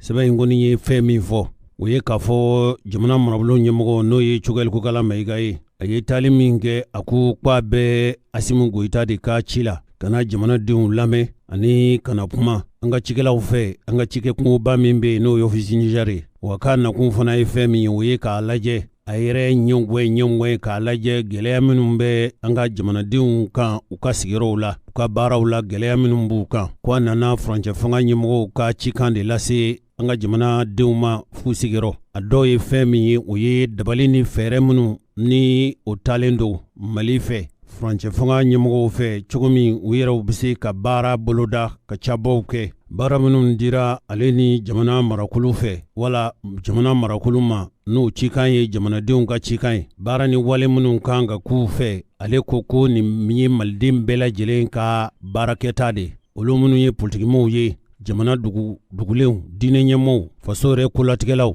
laɲini ye fɛn min ye n'a y'a sɔrɔ Mali ye foro ye n'a famana ka ci kɛ gunguru ani waw bɛ kɛ ka foro minɛ o gunguru n'o waw bɛ se ka bɔ cogo min ka foro kura bin Maliko la k'ale nakun ye o de ye wa jamanadenw yɛrɛ sigin bɛ ka fɛn o fɛn kɔnɔ ani fana k'a fɔ fasodenw ye bɛɛ ka dugawu kɛ olu minnu ye furancɛ fanga baarakɛlaw ye cakolo girinba min dira olu ma o cakolo girin ninnu u bɛ se ka ɲɛ sɔrɔ cogo min wa faso tɛna jɔ ni maa kelen ka hakilina ye tuguni ale yɛrɛ kɔni ko Mali kɛra foroba ye sa fɛn o fɛn bɛ yen n'o ye jamana jɔsira ni jɔwalew ye ko jamanaden bɛɛ lajɛlen da bɛ don a la min b'a to Mali yɛrɛ tukura bɛ tigɛ jamana yɛrɛ ka foroba laseli bon n'o ye ORTM ye o mɔgɔw olu tun bɛ jamana marabolo ɲɛmɔgɔ fɛ nin taama in na seereya minnu sɔrɔla ka bɔ olu yɔrɔ ka bɔ Cogɛl Kokala Mayiga yɔrɔ o seereya ninnu filɛ nin Mali population majorité tɛ ka Bamako dɔrɔn Mali population en majorité sɛnɛkɛlaw baganmaraw mɔnikɛlaw jagokɛlaw kɛnyɛrɛw donc k'an ka taa olu fɛ an b'a fɛ ka baara min kɛ ka ɲɛf'u ye kɔnɔna la CNT programme a y'a adopté le 2 août kalo tile 2 o dugusɛjɛ bɛɛ août kalo tile 3 ne ye Bamako dugutigiw alimamiw société civile ne y'u rencontré k'a f'u ye baara bɛna kɛ cogo min na président ko k'an ka taa région minnu bɛ Mali balo ka Mali bɛɛ balo malo ɲɔ ani céréales bɛɛ u b'a fɔ min ma ko or blanc sanu jɛma o ye kɔri bɛɛ b'a dɔn Mali population la il y a au moins 3 millions saba ɲɔgɔn u bɛ balo kɔri de la mais olu kɔfɛ Mali yɛrɛ gouvernement a bɛ taxe ni l'impôt minnu sɔrɔ k'a fonctionnaire sara a caman bɛ bɔ kɔri sababu la donc ka taa o région la o de kama n taara région du sud bi an tun b'a fɛ k'u bɛɛ kɛ ɲɔgɔn fɛ mais comme temps bɛrɛ tɛ transition bolo hali samedi dimanche repos t'a la o le kan ka to Bamako an b'u de utiliser ka taa jamanadenw fɛ pour que baara min kan ka kɛ semaine kɔnɔ dɔ kana bɔ a la hakila kura min nana an b'a fɔ a filɛ nin ye maliyɛnw bɛ fara ɲɔgɔn kan ka Mali dilan maliyɛnw bɛ kelen o ye kelen a filanan réunion min tun bɛ kɛ kɔrɔlen les assises nationales de la décentralisation la conférence d'entente nationale le dialogue national inclusif min kɛra 2019 ninnu bɛɛ kuma min bɛ b'u la ni réunion banna dɔrɔn u bɛ bila tiroir la u tɛ waleya o donc an ko sisan kuma minnu kɛra ka kɔrɔ an tɛna fɔ k'u bɛɛ man ɲi parce que fanga kɔrɔ de y'u an to kɛ parce que o fana Mali ɲɛmɔgɔw filela siɲɛ caman parce que o de y'u ka voix ye an t'o ta u ye kuma minnu fɔ an b'a ta kuma ɲuman minnu b'a kɔnɔ an b'o tɔmɔtɔmɔ an yɛrɛ minnu nana fanga la sisan ala ye fanga kalifi mɔgɔ minnu na bi u hakilina ye mun ye u b'a fara a kan jamanadenw caman bɛ yen min d'a ma don kumaw la olu fana kuma bɛ se olu fana ma u b'o hakilina fɔ u bɛ fara a kan u de bɛ fara ɲɔgɔn kan ka conférence dilan u b'a fɔ min les assises nationales de la refondation maliyɛnw tɛ fɛ min ka kɛ u ka jamana kɔnɔ tuguni bɛɛ ka bɛn a kan. N balimaw nin tun ye jamana marabolo ɲɛmɔgɔw cɛkɔrɔbaw aw bɛ fɛn min fɔ nin tɛ n'i y'a fɔ cogo dɔ la a bɛ se ka kɛ a tɛ bɛn u ma nin tɛ halala fanga sigilen nin ye karaba fanga de sigilen ye sabu bɛɛ diɲɛ fanga sigi ye min fɔ jamanadenw u yɛrɛ b'u kanbɔ bɛɛ bɛ taa i dungomaa ta min ka jama ta fanga bonyana ni bɛɛ ta ye bɛɛ diɲɛ fanga sigi de b'o jira Asimu ma sigi o cogo la Cogel ma sigi o cogo la hali maa minnu bɛ bi ni wasadenya jɔyɔrɔ bɛ u bolo n'o ye CNT mɔgɔw ye nin si ma sigi nin cogo in na marifa de ye nin bɛɛ sigi anw bɛ se ka fɔ sira fɛ ka fɔ sariya fanga sigilen tɛ wa halala fanga a bɛ se ka kɛ halala fanga ye nka sariya fanga kɔni sigilen tɛ Daba Bala Keyita e ye kunnafoni lasela ye ne kɔni b'i dɔn bi bere t'a jɛ san 30 la ne ko e yɛrɛ ye kunnafoni baara daminɛ fasila se sɛbɛn jumɛn na ne ye kunnafoni daminɛ journal min na o tɔgɔ ye Retour de o ye tiɲɛ ye journal Retour awɔ ne ye baara daminɛ yen de fɔlɔ awɔ entre 2000 et 2001 san 2000 ani san 20 san 2000 san 2000 ka taa san 2000 ni san 1 ka b'o la ka taa Nouvel Horizon na 2005 et 2006 san 2000 ni san 5 ka se san 2000 ani san 6 o tɛ ton firi min kɛra Mali kan n'a ɲɔgɔn ma kɛ fɔlɔ ne y'o campagne kɛ Nouvel Horizon na n kɛra rédacteur en chef ye siɲɛ 2 minnu bɛ yen n'olu bɛ kunnafonilaselaw bɛɛ ka baara minnu b'a a bɛɛ lajɛlen kɔlɔsi minnu bɛɛ bɛ sɛbɛnni kɛ olu ka kuntigi n kɛra o ye 2005 depuis na wagati san 2000 ni san 5 n y'a f'u ɲɛna ko aw de ye n sugandi n taara mɔgɔ caman sɔrɔ yen mais aw de ye ne sugandi kan kɛ kunnafoni sɛbɛnna fɛn bɛɛ bɛ sɛbɛnni kɛ k'olu ka kuntigi ye donc n y'a minɛ ni barika ni bonya ye mais don min na ni aw sigara ma ko n tɛ aw ka baara kɛ vraiment ne nakun tɛ k'a fɔ ko n ka kɛ place ɲini donc aw y'o kɛ depuis immeuble Ajakɔrɔba la commune 6 mairie tile bi yan fan fɛ ka bɔ nɔ ka taa Banakabugu ka bɔ Banakabugu ka na Kalaban kura 2010 an nalen yen fana segi kɛra kow kan parce que journaltigi tun taara kɔfɛ Traoré ala ka yafa k'a ma bi ale nalen an seginna kow kan tuguni ne kɛra rédacteur en chef ye tuguni ye fo kana se ale ka fatuli ma a muso n'a denw ka journal ta n b'o baara la fo 2020 kɔnɔna la ne yɛrɛ ye n yɛrɛ ta ka n ka kunnafoni sɛbɛn créé o tɔgɔ ye di Danaba Info n bɛ to k'a sɔrɔ Danaba Info sisan n'i y'a ye k'a fɔ ne y'a kanu an ka to kana baro sigi bɛɛ b'a dɔn k'a fɔ kunnafoni ɲinini ni kunnafoni laseli fɛn nɔgɔn tɛ hali ni mɔgɔ min ye ka kuma in lajɛ i tun bɛ se ka baara wɛrɛ kɛ nka k'a kɛ kunnafoni lase kabili Retour ka na Nouvel Horizon ka na Danaba Info Danaba in maninka tɔgɔ don wa i y'a ta ten maninka tɔgɔ tɛ n y'a ta ten nya ta ten kɔrɔba la kɔrɔ dɔ b'a la awɔ mais an bɛ se ka tɛmɛ o kan an ka tɛmɛ o kan an bɛ tɛmɛ o kan kɔrɔ min kɔni b'a la awɔ officiellement awɔ danaba dɔw b'a fɔ ko danabaga tubabukan na ko le porteur de confiance mɔgɔw bɛ se ka da mɔgɔ mun na awɔ danabaga awɔ danaba a bɛɛ kelen donc ne ko n ko danaba awɔ o bɛ se ka tɛmɛ ka tɛmɛ sisan danabaga kan awɔ sisan i ye dɔgɔtɔrɔ Cogɛl ko kala n b'a dɔn e bɛ ka kuma fɔ cogo min kabili a ye tɔn in dilan kabila a tɔgɔla tɔn dilan fo ka se bi ma fo ka na M5 la yala e tun sigilen don n'a ye ka fɔ don dɔ Cogɛl ko kala Mayiga bɛ se ka nin jɔyɔrɔ in sɔrɔ wa ne kuma sigina k'a fɔ Cogɛl bɛ se ka kɛ Mali premier ministre ye awɔ ka da kan démocratie ye bɛɛ jɛ fanga de ye awɔ kalafili de bɛ kɛ awɔ ni min ka jama cayara o bɛ fanga in bɛɛ ta awɔ président ni primature ni assemblée i b'o bɛɛ ta awɔ donc Cogɛl ka tɔn sigira hukumu min kɔnɔna la k'a fɔ ko a bɛ se ka kɛ Mali ɲɛmɔgɔ ye don dɔ la ne kuma sigi n'a ye fanga dafiri n'o kɛra fɛn bɛɛ bɛ kɛ fo ko caman bɛ se ka bɔ a kɔnɔ fɛn caman bɔ a kɔnɔ hakili la o de sababu y'a to a ka premier ministre ye bi nka yala a dɔnko b'a la wa a dɔnko b'a la ka da kan a ye kɛlɛ caman kɛ n ye min faamuya depuis a bɛ kalandenya la Moscou a tun bɛ Moscou de a ye kalandenya kɛ Moscou jamanaden minnu maliden minnu ni fanga ni jamana y'u bila ka taa kalan kɛ kɔfɛ ale y'a ka kalan kɛ Moscou awɔ o waati la UDPM fanga de tun bɛ yen awɔ a sera ka ekɔlidenw fara ɲɔgɔn kan ɲɛ olu mara ka déplacement bɛ se ka nɔgɔya cogoya min na kalan yɛrɛ bɛ se ka kɛ condition mun na parce que olu la n'i taara i tɛna san bɛɛ hakili i bɛ san kelen kɛ san filanan i bɛna bɔ so donc o taa ni ka seginw olu bɛ se ka nɔgɔya cogoya mun na ani u yɛrɛ bɛ waati mun kɛ kalan na ye u bɛ se ka nɔgɔya cogoya mun na a sera ka ekɔlidenw fara ɲɔgɔn kan k'o kalan kɛ ka na ka kɛ UDPM o jeunes kan ko o denmisɛnw ka tɔn ɲɛmɔgɔ dɔ ye ɲɛmɔgɔ fana ye le plan national donc ka bɔ la démocratie kana na donc hakila tun b'a fɛ ka Musa ka parti tɔgɔ de ta an y'o ça fait ale tun b'a fɛ ka UDPM tiɲɛ ta UDPM a y'o de demander récépissé o ma sɔn o y'a sɔrɔ Malamine Ala ka hinɛ la Malamine Traoré ministre intérieur la o ko k'aw tɛ se ka kɛ UDPM ko kuma hali waraba de tun ye UDPM tamasiyɛn a y'o bɛɛ de ta o ko tɛ se ka kɛ comme o ma kɛ mun kɛ u y'a kɛ waranikala ye ka UDPM b'o ye ka kɛ MPR ye donc Musa tun tɛ yan fan mɔgɔ min y'o kɛlɛw kɛ a y'o bɛɛ gagné a y'o kɛlɛw gagné ka na se M5 ma bon M5 kɛlɛ sera waati dɔ ma maa caman ni bolo bɔ a la maa caman découragé la mɔgɔ hakilila ko a tɛ ɲɛ sɔrɔ a tɛ ɲɛ bilen a tɛ ɲɛ bilen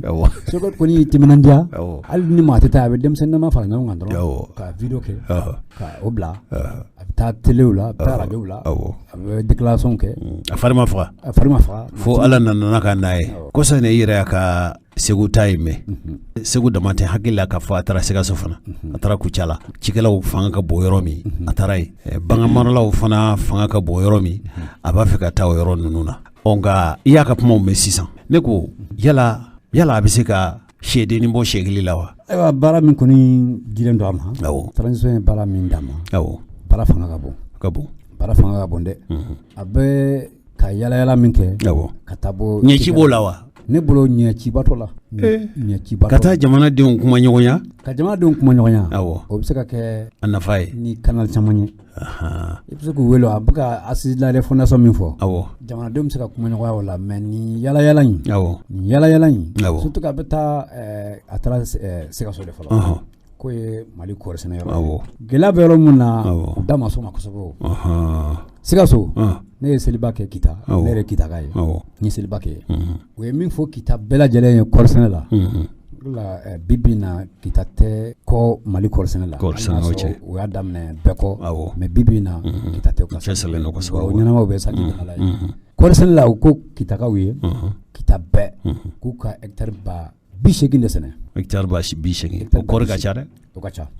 o de fɔra u ɲɛna o sɛnɛna o ci kɛra u cayara n'o ye o Kita cayara ni hectare 80 Kita taara hectare 150 la o tuma kuma min fɔra u y'a mɛn o mais nga b'a la a ga yɔrɔ bɛ kɛ min ye u ka kan ka kɔri ni bagaji min sɔrɔ o m'o sɔrɔ u m'o sɔrɔ ça fait hectare ba bi fɛn min kan ka kɛ ka fɛn ɲɛnamaw fa ka fɛn ɲɛnamaw fa ka kɔrɔni dɛmɛ a ka se ka bɔ a yɛrɛ la n'o ye nɔgɔ ye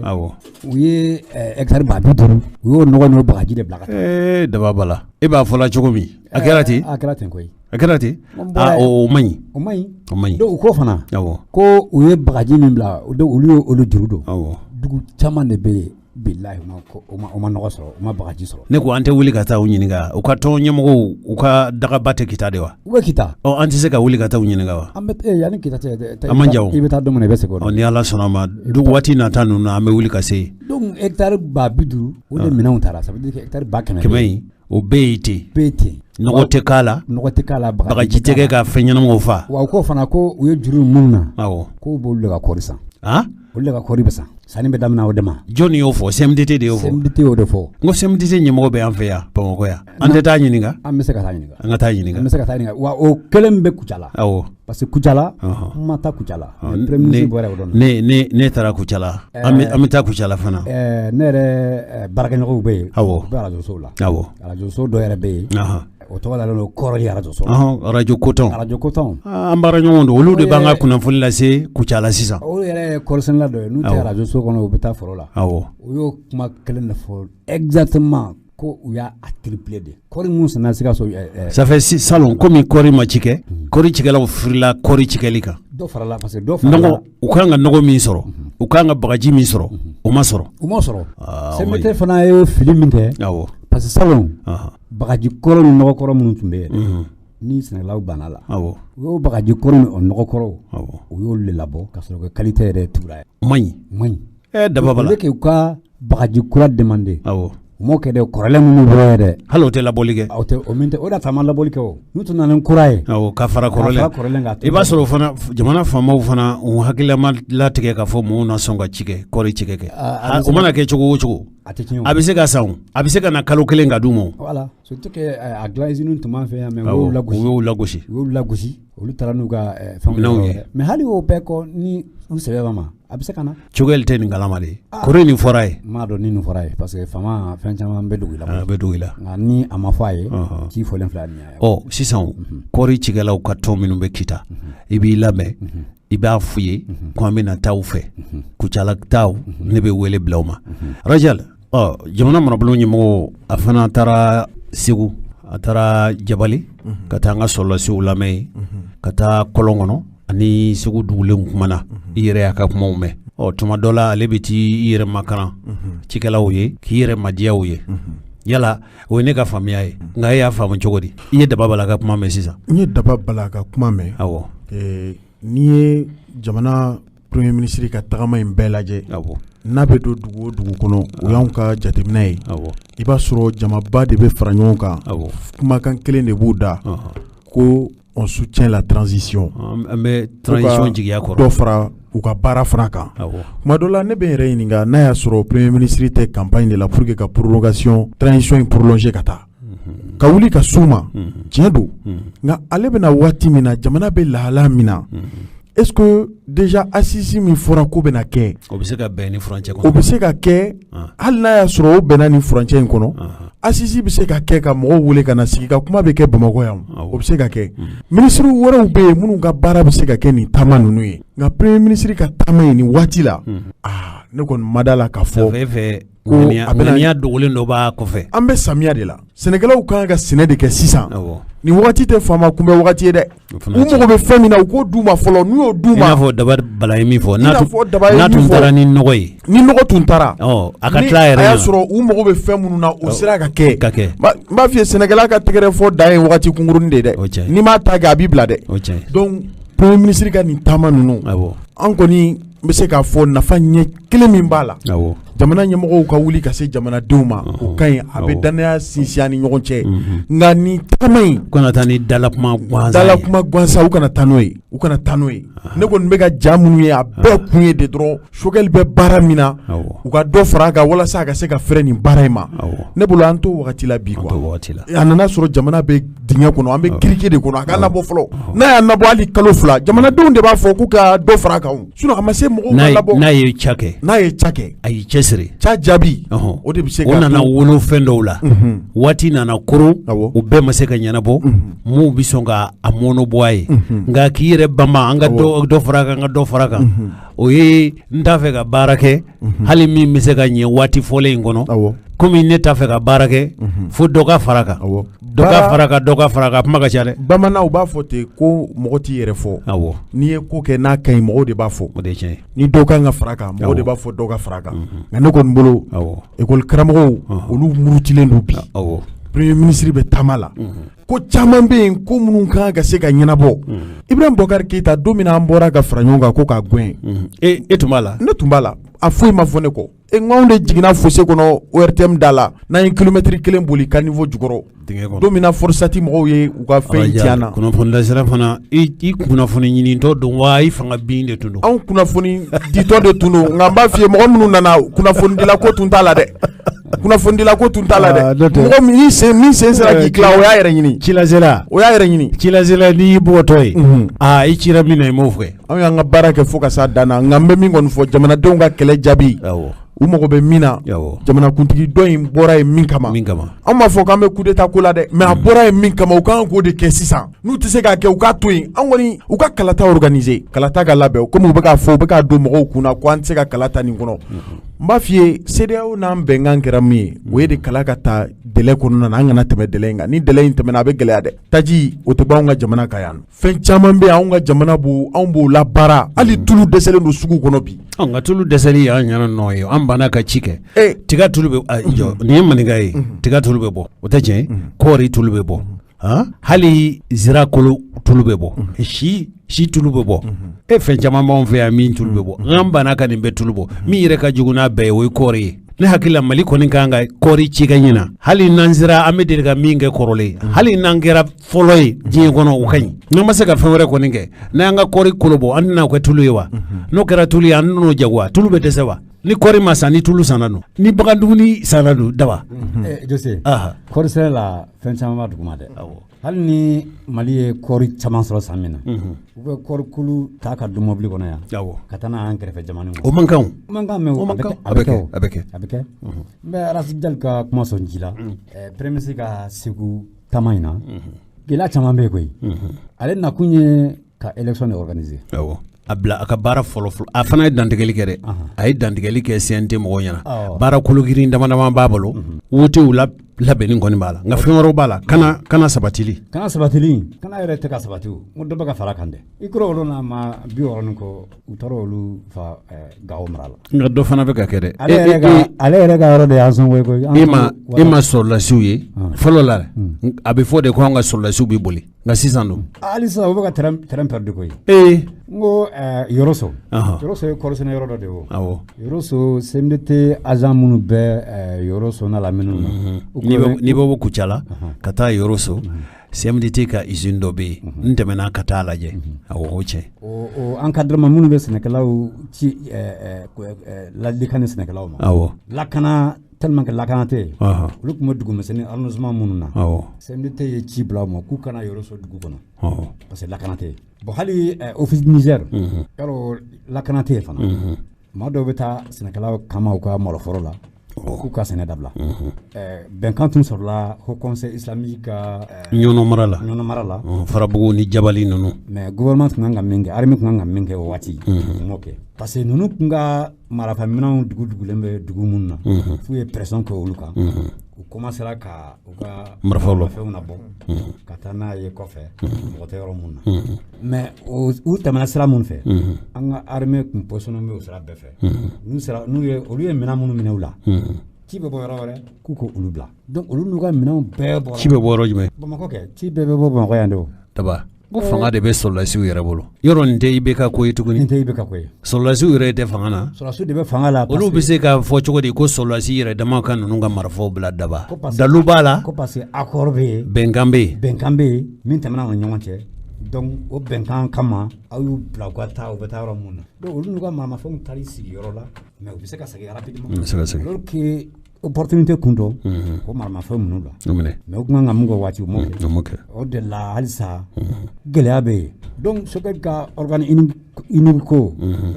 amina barosigi kɛ nin bɛɛ kan an ka bita kɛ baloko ye i y'a fɔ k'a fɔ cikɛlaw kɔni u bɛ ka a fɔra ɲinɛ kɔni u yɛrɛ y'a dɔn ka kɔri cikɛ u yɛrɛ ye i ko min ye kita ye ani kucala u ye ci kɛ u bɛ min kɛ kɔrɔlen u bɛ ɲini k'o sigiyɔrɔma 2 ci kɛ 3 nka nɔgɔ ani baga o ma sɔrɔ an bɛna sɛgɛsɛgɛli kɛ nin na.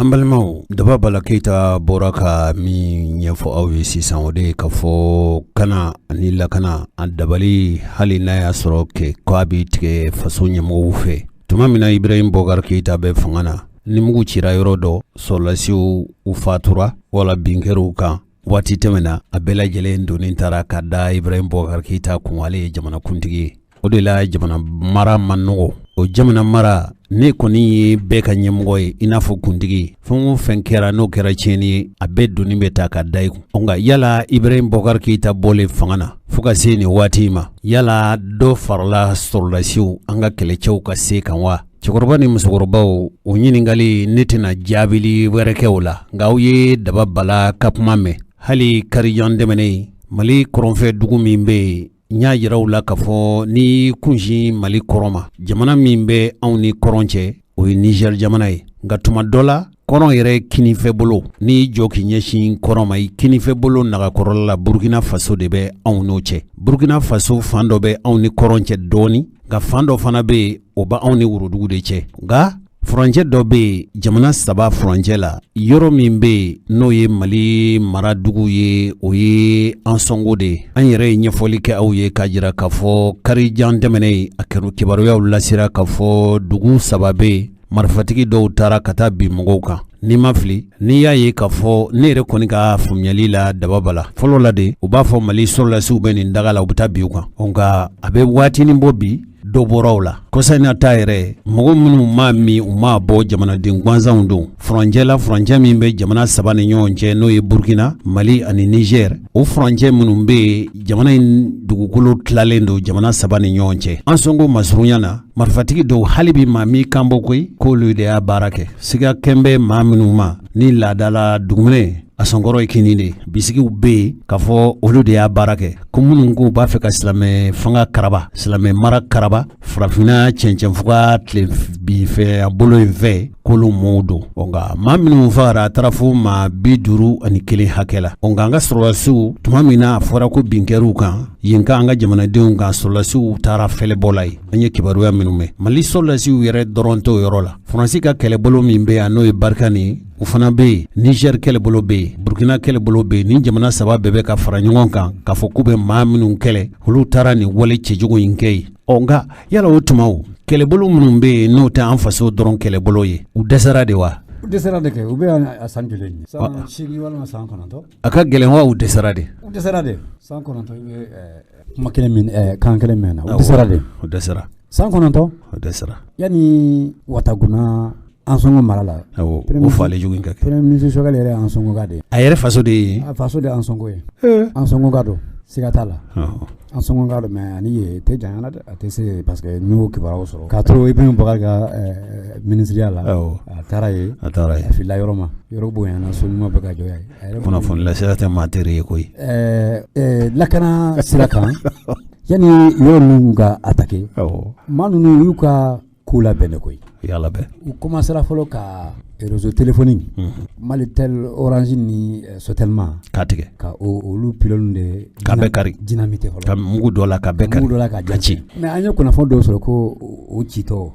sɔrɔsiw ye o citɔ u ma fɛn bɔ a la o y'o citɔ a fɛ 2 semaines kɛra o kɔfɛ de kɛra attaque kɛra donc u ala bɛn de parce que kunnafoni bɛ tɛmɛ téléphone min sira min fɛ u y'o bɛɛ tigɛ kosɛbɛ o téléphone ye o bɛɛ tigɛ Faransi sɔrɔlasiw tɛ yan a bɛ da fɔ bɛn kala ɲinina sen dalen bɛ bɛn kan donc o yeli ka gɛlɛn Faransi sɔrɔlasiw bɛ Barkane bɛ G5 Sahel bɛ Niger sɔrɔlasiw b'a furancɛ la Burkina taw bɛ yen Takuba bɛ yen a bɛɛ bɛ yen o n'a ta bɛɛ ninnu bɛ ka nin kɛ wa u nana cogoya min na u taara ten an yɛrɛ ka sɔrɔlasiw de kan k'i labɛn ka kɛlɛ kɛ n'o tɛ ninnu tɛ se ka kɛlɛ kɛ a bɛna fɔ Afghanistan bɛ cogoya Faransi l'Américain b'u ka minɛ cɛ o ye san 20 kɛ a ma foyi ɲɛ l'Américain on dronte ko sulanto bedo do molla o de sara pierre wa capital mine kabul mine nunu l'Américain mbulila kataka nunu to nunu mbuloye kantal mine ka kabul mine ka dun capital kono wele ka fo wa minute ça fait ni kel bolo were nana kabi ka jamana kuma wo kablo wati ika do ka fo tuna dlasake non yere be che ki labben ka kele kan to matise ki bobolo la rajal daba ika kuma to mbake wa ma fe ngo olu no luka den fagata chara yoro yawo wa opinion murte kadi ko jugu ça fait oluka jamana solation ni digi kera olla yoro buga minonche kataka nu tara kibla fonfena wa fa kuluga deunte sa waldu kuluga to ka uni ante ka jan quoi ole digi kera France la doni bi kuma ke parce que opinion de murtira o ka jamana de murtira ma koronga deuxième mandat o ba dafe ça fait bargan ka minon cheli ko kuma ça fait on m'a fait ngala de ama foi kala kwa opinion de aga jamana de olo de ba fe ka muruti amasa o de yake aba fe ka cheli ke ka aka ko turuta ka dango ko on nya donda on nya bota ja bolikan ama foi kala kwa opinion ga demande do rajal an Allah kana bagaw ka fo ko jamana dusu bu kono de mais mena feno de fo wakati sera nga fɛnw bɔ ɲɔgɔn na quoi ni ye malidenw ɲininka bi ka fɔ an ka bɔ hali référendum na ka ɲininkali kɛ ninnu ka to yan walima u ka taa maliden fanba b'a f'i ye k'u ka taa nka yala jamana den fanba nin karilen don hali ninnu nin bɛ to wa kɛlɛ in na bon ne kɔni b'a dɔn min kɔni don mɔgɔ wɛrɛ tɛ se k'an ka jamana lakana an yɛrɛ kɔ anw da ka farin lakana ye dusu ye nka ka dɔn k'a fɔ ne ka fɛn de don ne ta de don ne kan ka kɛlɛ kɛ mɔgɔ wɛrɛ kana minɛ na ani min bɛna kɛlɛ kɛ k'i dɛmɛ aw dusuw tɛ kelen ye dɛ n'a ganna ni y'an ka surasiw ka condition lajɛ ka barikani éléments ka condition lajɛ ka MINUSMA mɔgɔw ka condition lajɛ n b'a f'i ye hali n'u tun y'u ka kɛlɛkɛminɛnw n'u ka labɛnw di anw ma tuma dɔ la an bɛ se ka min kɛ se min b'u ye u b'an ka jamana kɔnɔ wari min bɛ ka di u b'a fɔ k'an bɛɛ de ye ɲɔgɔn sɔrɔ diɲɛ tɔnba kɔnɔ wa ko tɔnba de y'u bila ka na tɔnba k'o wari d'anw ma bani n'a y'o di sisan anw ka kɛlɛkɛcɛw k'u lami kabini Moribo tile la Abdoulaye Soumaré général ye surasi minnu formé baro olu kelen bɛ misali ye bi olu tɔ tɛ yen sa u tɔ tɛ yen nka ni o kasabi ninnu dira anw yɛrɛ ma Mali bɛ kɛlɛkɛcɛ ɲumanw sɔrɔ sisan nka Mali solasiw fana u ye kunnafonilaselaw wele furancɛ in kɔnɔ u ye min fɔ an k'o lamɛn u bɛ taa Mali lakanani de la mais n'a fɔra an maliyɛnw yɛrɛ bɛ lakari k'olu la u tulo b'an na dɛ an bɛ fɛn fɛn u b'a mɛn u b'a ye donc ne hakili la an kan k'an ka armée dɛmɛ bi ne hakili la o kan ka kɛ fasoden bɛɛ ka baara de ye au lieu que fasodenw yɛrɛ ka wuli ka bila u ka armée la bɛɛ tɛ mais dɔw de b'a kɛ an hakili la journalistes aw ka mɔgɔw kuma ɲɔgɔn na pour que o wale in ka dabila c'est pour que anw yɛrɛ b'a fɛ k'aw kuma ɲɔgɔnya an b'a fɛ ka malidenw fana kuma ɲɔgɔn na an bɛ yɔrɔ min na bi f'an ka wuli ka Mali jɔ de Mali jɔli tɛ sɔrɔsiw dɔrɔn bolo a b'an bɛɛ de bolo dabala rajal colonel Sulemani wala Abdoulaye Damele an b'a ka kuma mɛn yɔrɔ DIRPA DIRPA de ye jumɛn ye DIRPA direction de don awɔ ɲɛmɔgɔya bondaso don min ɲɛsinnen don relation publique jamanadenw n'u ka sɔrɔlasiw ni ɲɔgɔn cɛ ani kunnafoni information ani kibaruya laseli des armées sɔrɔlasiw yɛrɛ de ye u ka ɲɛmɔgɔya bon sigi minnu bɛ kuma kibaruya lafaamuyali ka bɔ sɔrɔlasiw yɔrɔ ka se jamanadenw yɔrɔ tɛ a y'a ka kuma mɛn i ye kunnafoni lasela ye tiɲɛ don an tɛ mɔgɔ ka an b'a fɔ cogo di an tɛ kuma naamu mɔgɔ ye an ka faso y'an bɛɛ ta ye a y'a ka kuma mɛn e y'a faamu cogo di ayiwa a ko bɛɛ tɛ famille la ko bɛɛ tɛ ko mɔgɔ damadɔni don o ye tiɲɛ ye an ka ko bɔ ɲɔgɔn na parce que maa ɲɛnama b'an ka armée kɔnɔ kojugu kɛlɛkɛfarinw b'a kɔnɔ voilà e yɛrɛ somɔgɔw ye sɔrɔlasiw ye garde ne ye san caman kɛ gardikan kɔnɔ n ye san caman kɛ gardikan kɔnɔ hali n tɛ sɔrɔlasiden n ye sɔrɔlasi maa ye de n ye fan caman n kɔrɔkɛ ye sɔrɔlasi ye i m'a ye sa ala ka hinɛ a la a ma to kɛlɛda kɔnɔ na a ma to kɛlɛda la a ye baara kɛ fo ka taa retraite la awɔ ka baara kɛ fo ka kɔrɔ fo ka fatu sɛgɛn fiɲɛna awɔ a banna k'a to retraite de la awɔ ala ka yafa k'a ma sɔrɔsiw bɛ baara la effectivement bɛ baara la hali bi an jigi dalen b'u ka min na halisa u ma baara ka se o niveau la a minɛnw de t'u bolo wa a dabali de t'u bolo wa a fɛɛrɛ de t'u bolo wa dɔw ko ka an k'an bolo bɔ faransi kan na ko ka taa Russie fɛ ne kɔni m'a faamu nka dɔ bɔra an ka sɔrɔsiw faali la dɛ caman bɔr'o la yala o tɛ cɛsiri nɔ ye est-ce que mi o cɛsiri dɔ ye nka est-ce que u ma terrain fana perdre o de dɔ b'u la parce que u tun bɛ yɔrɔ mun na awɔ u tun bɛ kɛlɛda la u tun bɛ kɛlɛda yɔrɔ mun na kɛlɛ farinya yɔrɔ tasuma yɔrɔ ninnu u tun bɛ yɔrɔ mun na awɔ u ye parce que u tun sigilen bɛ o yɔrɔw la de donc u tun bɛ to attaquer yen de nka u nana ye ko u ni minnu bɛ ɲɔgɔn na olu tɛ yɔrɔ kelen mɔgɔw ye olu bɛ yaala cɛncɛnfuga kan de donc an fana ka yɛlɛma dɔn taabolo la an ka kɛ yaala ye unité mixte ye minnu bɛɛ tɛ sigi yɔrɔ kelen fana bɛ fɛlɛbɔ kɛ u bɛ fɛlɛbɔ kɛ cogo min an yɛrɛ ka fɛlɛbɔ kɛ ten cogoya la u ye moto ni fɛnw san moto b'an yɛrɛ ka armée bolo sisan o ka ɲi donc u y'o fɛn min ta o da to caman bɔra fagali la parce que k'i sigi yɔrɔ kelen u ka taa i bɛ sɛden minɛ ye u ye dɔ b'o la a bɛ yaala cɛncɛnfuga kan i n'a fɔ ninnu bɛ yaala cogoya min na donc sanjikɔrɔ wɔsi tɛ dɔ sinɔn u bɛ caman na minɛnkoya b'u la parce que kɛlɛkɛminɛn an t'a baara an t'a dilan ne ko ne ye kuma dɔ mɛn k'a fɔ ko Mali tun b'a fɛ ka pankolon dɔ ɲini ko l'américain ko i m'o kibaruya mɛn ayi m'o kibaruya mɛn Rajal i m'o kuma mɛn n tulo donna la i tulo donna kuma na an ka dɔn kibaru nata ninnu na an bɛna walawala kɛ e ye mun faamu soldasiw ka dandegelikɛla ka kuma na min don dɔrɔn ça veut dire que surasiw ta t'u yɛrɛ ye awɔ n'u bɛ k'an ka jamana de lakana an ka surasiw de don o ye min bɛ sɛbɛn gafe kan dɛ nka kɛlɛda la an ka surasiw sago t'u yɛrɛ la dɛ n bɛ misali dɔ d'i ma an ka surasiw de bɛ jɔ ka MINUSMA ni barika ni surasiw kɔlɔsi n'u bɛ sunɔgɔ n'u b'u da ka sunɔgɔ i b'an ka lakanabagaw de y'u kunna minnu nana anw kungo la anw bɛ olu de kɔlɔsi yan'u ka tila sunɔgɔ la o bɛ Bamakɔ cogo min na hôtel Nord Sud kɔrɔ filasi kɔnɔ taa lajɛ taa kɛlɛ bonda la i ka taa lajɛ a bɛ cogo min na hali n'u bɛ convoi mixte ninnu na i b'a lajɛ olu bɛ ɲɛfɛ anw ka surasiw de b'u lakana donc anw ka armée bɛ kɛlɛ fila de la an bɛ ka banbaganciw ɲini k'olu kɛlɛ an ka jamana ka lafiya min nana an dɛmɛ n bɛ k'o fana kɔlɔsi ne bɛ min fɔ dɔrɔn an ka jamana in kan ka baara kɛ ni kɔrɔlen ye ni Modibo Keyita lamɛn a bɛ min fɔ don min na a bɛ nanzaraw gɛn n'i taar'o kumakanw lamɛn o ye cɛfarinya ka fɔ bi ka tila ka ye ka fɔ bi anw bɛ bolola cogo min anw bɛ bolola an tɛ ka se k'an yɛrɛ bɔ min welela ka na o tɛ ka se ka fɛn kɛ a fɔra ko ka taa coopération min bɛ an ni nanzaraw cɛ a coopération signature don maliyɛnw de la ka ɲininka an ka dɔn kibaru nata ninnu na i k'a k'o sɛgɛsɛgɛ hali MINUSMA ka mandat a ka renouveler